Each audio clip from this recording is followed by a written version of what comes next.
In 2150, humanity learned the Earth's magnetosphere would collapse sometime in the next half-century, eliminating all life on the planet.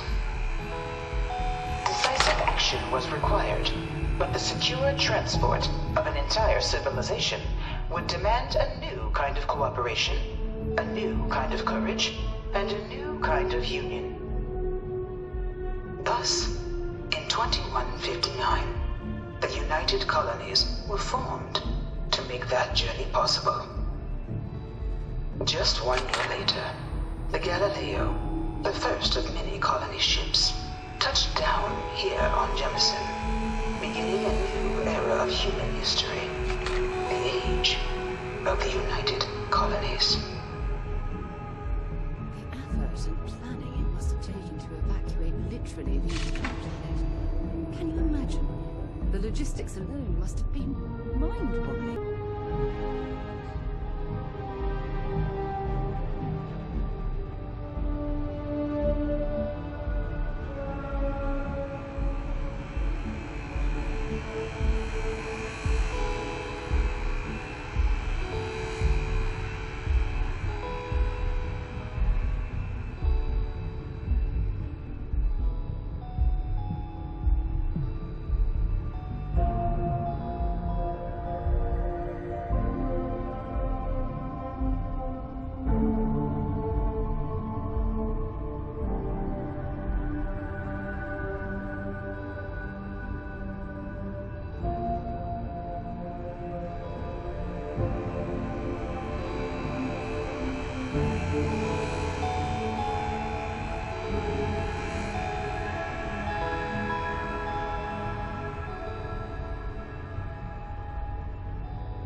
From their foundation, the United Colonies strove to provide all their citizens with opportunity, security, and peace. But there were those among the UC that still wanted something more: independence. So in 2161, the UC issued the Centaurus Proclamation, granting UC citizens the right to settle distant worlds and form their own sovereign powers. It wasn't long before the first new faction, the Free Star Collective, was formally organized in 2188, later followed by House Varun, revealing themselves to the universe in 2230. The result of the Centaurus Proclamation has always left me torn. So much conflict arose as a result. Was it worth it?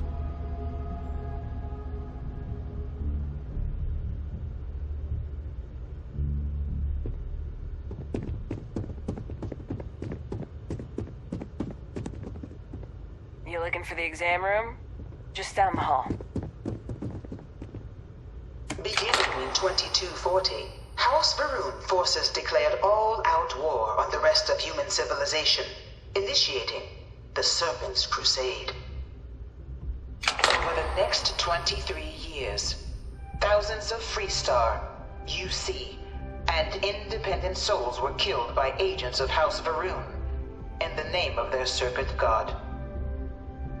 It was only with the death of their founder in 2263 and the succession of his heir Jarek that House Varun finally sued for peace. There remains, however, select members of House Varun who refuse to recognize the cessation of hostilities their leaders established.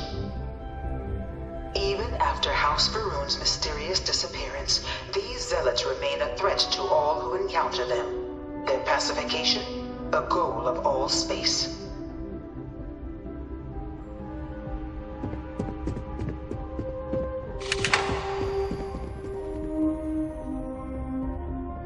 Of the many conflicts between the galaxy's factions, none was more brutal than the recent colony war between the UC and the Freestar Collective. Set off by the unauthorized Freestar colonization of Vesta's Pride in 2308, a direct violation of the Nerion Treaty, the colony war spread quickly across the galaxy. Both sides deployed every tool at their disposal. Armadas of warships, mechanized combat platforms, or mechs, even bioengineered alien creatures, the infamous UC xeno-weapons.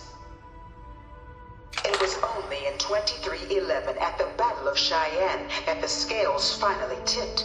The Freestar Collective, utilizing their civilian fleet as a human shield, successfully crippled the superior United Colonies' navy. After their shocking victory against the galaxy's greatest navy, the Freestar Collective offered terms of peace, which the colonies, out of an interest in staving off any further human costs, accepted. The galaxy has been rebuilding ever since. The colony war was a horrible conflict that irreparably wounded the settled systems. There were times I felt that it would never end.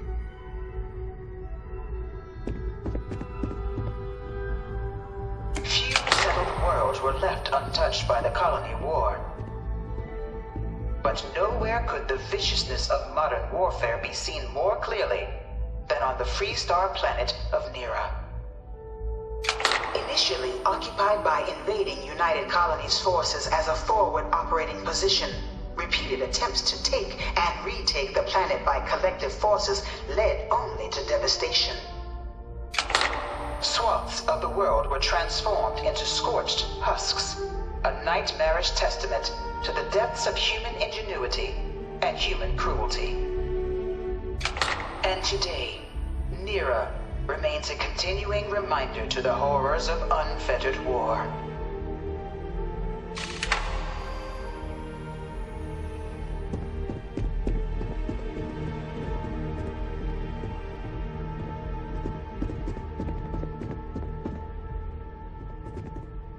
In the midst of the colony war, a different kind of tragedy struck the UC city of Londinian. A newly constructed but critical supply center for the United Colonies' war effort, Londinian found itself overrun by one of the galaxy's most mysterious predators, the Terramorph. A rare but pervasive threat to all human-settled worlds, Terramorphs swept over the city seemingly out of nowhere on a scale never before seen in recorded history. Valiant efforts by the UC military slowed the onslaught, but the creatures proved unstoppable. Ultimately, the decision was made to destroy the Londinian spaceport, sealing off the city, the outbreak, and its citizenry from the galaxy at large. The tragedy of Londinian is mourned by the UC to this day.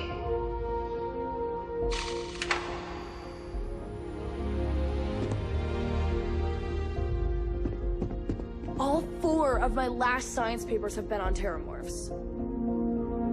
I really hope this is just a phase.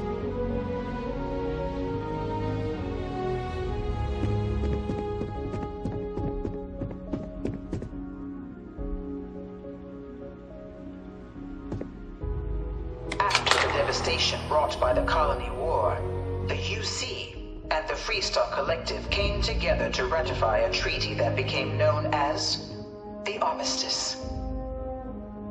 Both sides agreed to a vast reduction in standing forces, and that xeno-weapons and mech warfare would be outlawed. All related research was sealed away, accessible only in cases of dire emergency.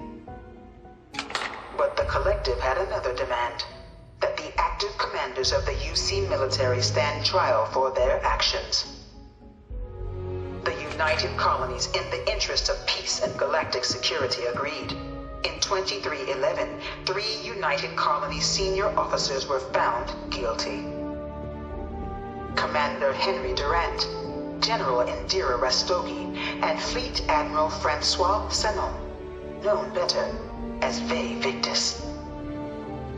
All were sentenced to death for their actions, bringing the colony war to a close and returning peace to the galaxy at long last. I was a strong supporter of the armistice. All of the terrible events that both sides used against one another. It had to end.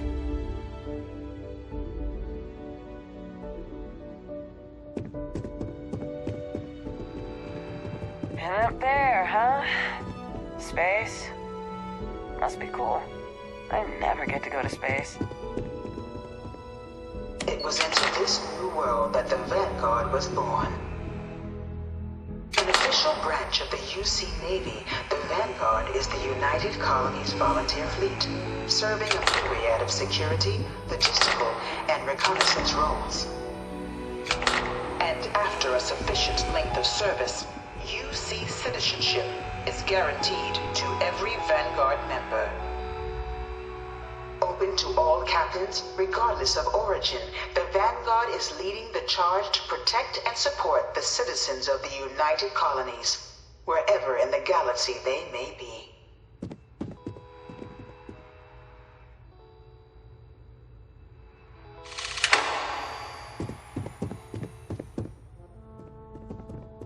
No one is born a United Colonies citizen.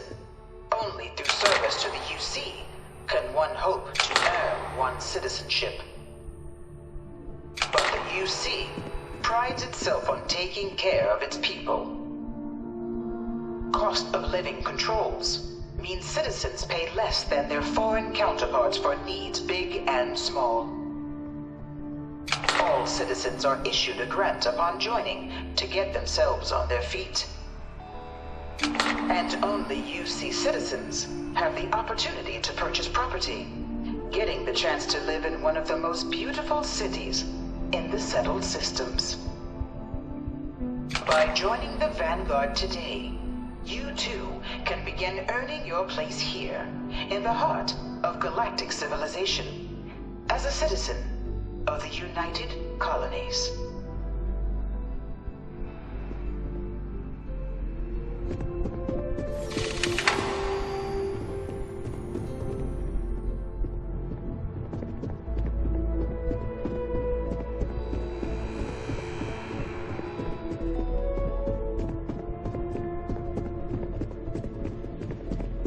This thing's like an artist's rendition, right? No animal.